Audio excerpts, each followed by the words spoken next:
മനസ്സിലുണ്ടോ മാക്സിലുണ്ട്. Max wedding centre, Pattambi, Kuttanad, Koppam and Kacheri. Pattambi block പഞ്ചായത്തിൽ ജല ബജറ്റുമായി ബന്ധപ്പെട്ട് ശില്പശാല സംഘടിപ്പിച്ചു.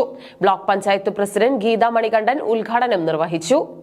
ബ്ലോക്ക് പഞ്ചായത്ത് ഹാളിൽ വെച്ചാണ് പട്ടാമ്പി ബ്ലോക്ക് പഞ്ചായത്ത് 2024-25 വർഷത്തേക്കുള്ള ജല ബജറ്റ് അവതരണത്തിന് മുന്നോടിയായി ശില്പശാല സംഘടിപ്പിച്ചത്. ബ്ലോക്ക് പഞ്ചായത്ത് പ്രസിഡന്റ് ഗീതാ മണികണ്ഠൻ ഉദ്ഘാടനം നിർവഹിച്ചു. നവകേരള മിഷൻ ജില്ലാ കോർഡിനേറ്റർ സെയ്തലവി വിഷയാവതരണം നടത്തി.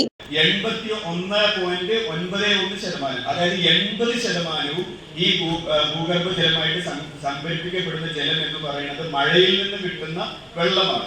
ഈ 5530 എന്ന് പറയുന്ന MCM-ന്റെ കണക്കിൽ 80%, 840, അതായത് 4400 MCM ജലം എന്ന് പറയുന്നത് വെള്ളത്തിൽ നിന്ന്, മഴയിൽ നിന്ന് മാത്രം കിട്ടുന്ന വെള്ളമാണ്. അപ്പൊ മഴവെള്ളമാണ് നമ്മുടെ ഏറ്റവും പ്രധാനപ്പെട്ട സോഴ്സ് എന്ന് പറയുന്നത്. ഇതില് നമ്മുടെ പാലക്കാട് ജില്ലയുടെ ഒരു വർഷത്തെ ഭൂഗർഭ ജലത്തിന്റെ ലഭ്യത എന്ന് പറയുന്നത് 621.87 മില്യൺ ക്യൂബിക് മീറ്ററാണ്. നമ്മുടെ സംസ്ഥാനത്ത് 5000 ആണെങ്കിൽ നമ്മുടെ ജില്ലയിൽ അത് 621.87 MCM ആണ് നമുക്ക് നമ്മുടെ ജില്ലയിൽ ഭൂഗർഭ ജലം നിലവിൽ ലഭ്യമായിട്ടുള്ളത് എന്ന് നമുക്ക് ഈ ശാസ്ത്രീയമായിട്ടുള്ള വിവരങ്ങൾ ലഭ്യമാക്കുന്നുണ്ട്. മുതുതല ഗ്രാമപഞ്ചായത്ത് പ്രസിഡന്റ് A. ആനന്ദവല്ലി അധ്യക്ഷയായിരുന്നു.